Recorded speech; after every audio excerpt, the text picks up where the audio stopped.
Saudações.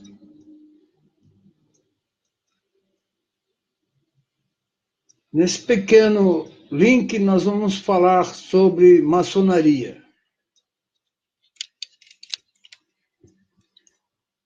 O intercâmbio do Ocidente com o Oriente promovido pelas cruzadas desenvolveu enormemente o comércio e a cultura na Europa. As repúblicas italianas alcançaram o auge do progresso e da riqueza naquela época. As ordens cavaleirescas, como a dos Templários, Ordem de Jerusalém, Ordem de São João, Ordem de Malta, Ordem dos Cavaleiros Teutônicos e etc., trouxeram do Oriente filósofos sábios como artistas de grande valor. Os árabes, então, detentores da sabedoria no Ocidente, com as suas universidades e escolas, eram famosas no mundo medieval. A invasão árabe na Espanha trouxera de Constantinopla, com os sábios e artistas, grande quantidade de livros e documentos antigos e inapreensável valor. E, com eles, a verdadeira doutrina neoplatônica não deturpada pela Igreja Católica, e que os árabes da Alexandria tinham conduzido diretamente dos originais gregos. Temos Avicennas, Averrelhões, eruditos filósofos herméticos que conservaram e transmitiram aos seus discípulos os tesouros herdados da Alexandria. Os grêmios de trabalhadores que se formaram nas grandes cidades tinham por finalidade defender os operários livres da exploração da nobreza e do clero, fazendo-os tomar uma atitude racionalista, científica e investigadora. Produto da liberdade do voto nas eleições, discussões e resoluções de grêmios, estruturados como os colégios romanos. Eram associações operativas, agrupando os artífices de cada arte, que reunidos deram no nascimento à classe burguesa até então inexistente. Um dos grêmios mais fortes era dos construtores, principalmente na Alemanha, onde obtiveram inúmeras regalias.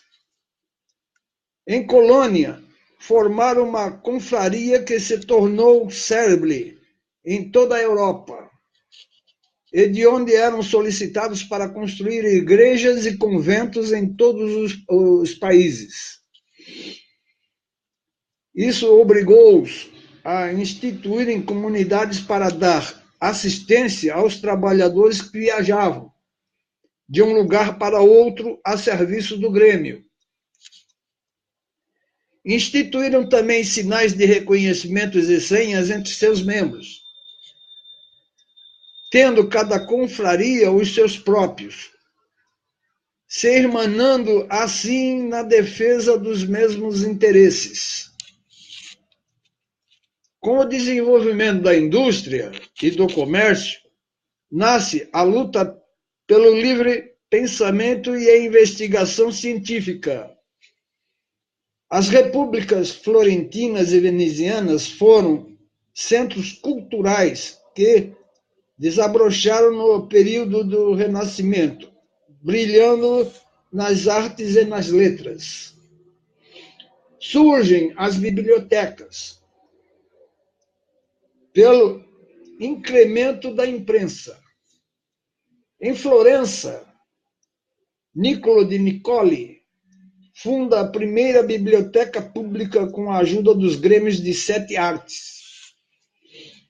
Do intercâmbio com o Oriente, os humanistas se inspiraram nas escolas pagãs, firmando uma nova concepção de arte, glorificando a beleza da força e da cor, dando dinamismo e a vida e a imagem e criando um novo canon artístico que deu rumo diferente à cultura e à pintura.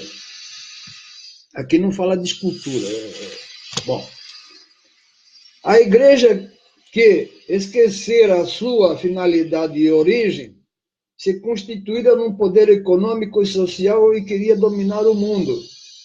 Daí a sua reação contra o espírito livre, que culminou com a Santa Inquisição. Florença divide seus homens em 2 categorias, inteligentes, ocultos e ignorantes. Funda escolas e oficinas para educar o seu povo. Em 1453, Constantinopla foi tomada. A via comercial do Oriente se fechou. Então já existia na Europa uma classe burguesa muito rica e culta, que se opôs à nobreza, aliada ao clero. Leonardo da Vinci e Toscanelli, 2 expoentes da inteligência e da arte, juntam-se a Américo Vespúcio para fundar uma academia de intercâmbio científico. Para isso, tinham de fugir à influência do Vaticano, que se opunha ao projeto ou outro qualquer meio de que fortificasse o livre pensamento e a ação da burguesia. Quando Ludovico, esposa, convidou Leonardo para se trasladar a Milão, a fim de trabalhar para ele, Leonardo aproveitou para arrancar-lhe a autorização de fundar uma academia arquitetônica, ou arquitetura, ou arquiteta, como condição de sua ideia. Era o primeiro passo para a consecução de seu plano. Aos 20 anos, Leonardo entrara para a maçonaria operativa e conhecida bem todo o meio cultural da Itália, de modo que foi fácil para ele atrair a Milão os grandes artistas e sábios que depois o acompanharam à França, quando Francisco I levou para a sua terra, desculpe. Aí Leonardo trava conhecimento com a nata intelectual da França e funda a sua primeira loja maçônica na França, no mesmo estilo da de Milão. Deu-lhe o nome de Loja Franco-Maçônica, que significa lugar de reunião de homens livres para expressar abertamente seus pensamentos, como construtores. Em 1519, morreu Leonardo da Vinci, deixando aos seus amigos e discípulos constituírem o trabalho iniciado. Seu lema principal era pugnar pelo triunfo da verdade cientificamente demonstrada, pelo progresso do gênero humano, pela união, pela solidariedade e cooperação entre os franco-maçons e pela fraternidade universal. Charles Pompeu. Devido ao fortalecimento da igreja, aliada à nobreza, à burguesia perseguida e vigiada, manteve-se omissa durante muitos anos. Porém, surgiram inúmeras sociedades secretas que mantinham e prosseguiam com o ensino de sua doutrina e a prática do livre pensamento, estabelecendo a arte e a cultura entre os seus membros.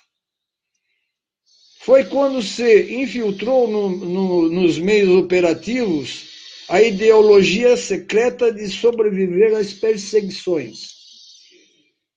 Na Inglaterra, como vimos, Elias Ashmole se mistura aos francos maçons e dá cobertura aos Rosa Cruz, na França. Vamos encontrar Martini di Pasquale, que dá um novo rumo à maçonaria mística. Vale a pena discorrer um pouco sobre essa figura notável de espiritualismo que foi Pasquale.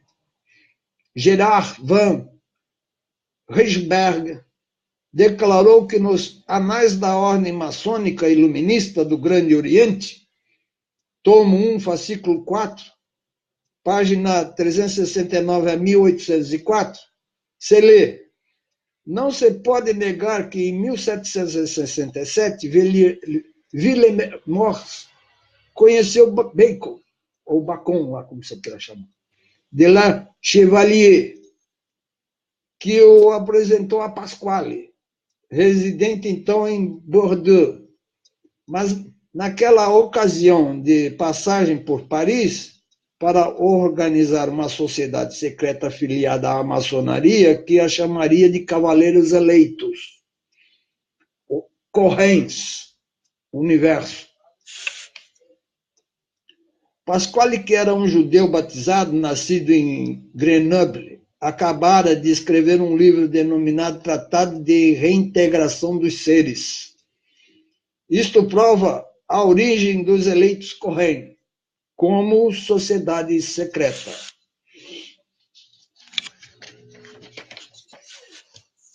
Alice Joly, arquivista do Lyon, que publicou Os Segredos da Maçonaria Mística, baseava nos documentos históricos autênticos existentes na Bíblia de Lyon e nos arquivos particulares do príncipe Carlos e também nos arquivos de Villemer. Diz que este último, numa carta escrita a Turquem, em 1821, conta como conheceu Pasquale e foi iniciado por ele na Ordem dos Eleitos Correns. Isso aconteceu em Versailles, no decorrer de uma cerimônia impressionante que no decorrer da cerimônia impressionante em que foi admitido nos primeiros graus. Conta Alice Joly, Dom Martínez de Pasquale, de La Tour, nasceu em Grenoble em 1710, segundo uma certidão que forneceu ao Grande Oriente da França. Embora Van Rysberg indique sua origem como de São Domingos, seria espanhol, judeu-cristão, ninguém sabe. Segundo Frank, no seu estudo sobre filosofia mística do século XVIII, Pasquale era um judeu de família e de cultura, se bem que batizado e convertido. Sua esposa, sobrinha de um major de regimento de Fox, tinha parentes na ilha de São Domingos. Pasquale fundou em Bordeaux um templo particular sobre a proteção da loja francesa eleita escocesa, da qual faziam parte Bacon, de La Chevalier, o Marquês de Lusignan, que elogiavam os poderes ocultos e maravilhosos da ciência do mestre Pasquale.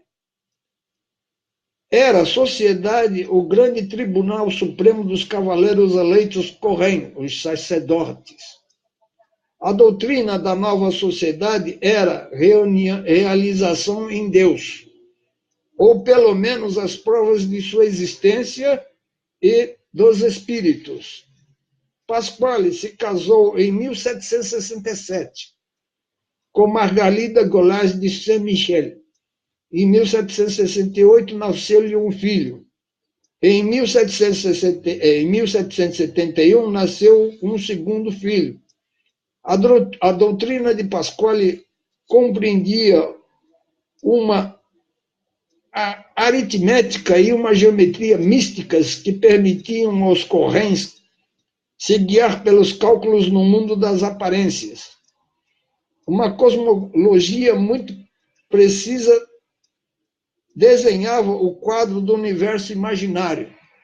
Em 1772, Pasquale embarcou para a ilha de São Domingos, onde faleceu em setembro de 1774. Fiz esta referência a Pasquale porque foi ele o verdadeiro inspirador do martinismo, fundado por Claude de Saint-Martin. Seu discípulo, e sem dúvida, foi o martinismo que modelou propriamente a maçonaria mística, nos seus graus superiores, ainda hoje adotados. Com a história, Rosa Cruz está intimamente ligada ao martinismo, como veremos a seguir, principalmente no período de 1750 a 1890. Não posso deixar de fazer referências explicativas à relação entre ambos.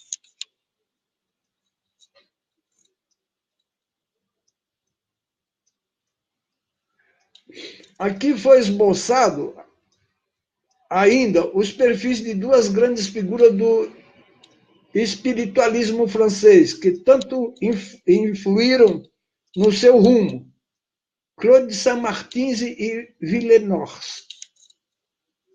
Por hoje é só.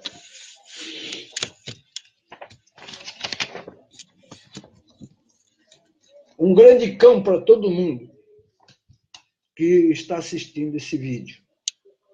Assim está encerrado. Um fraternal e inverencial abraço a todos.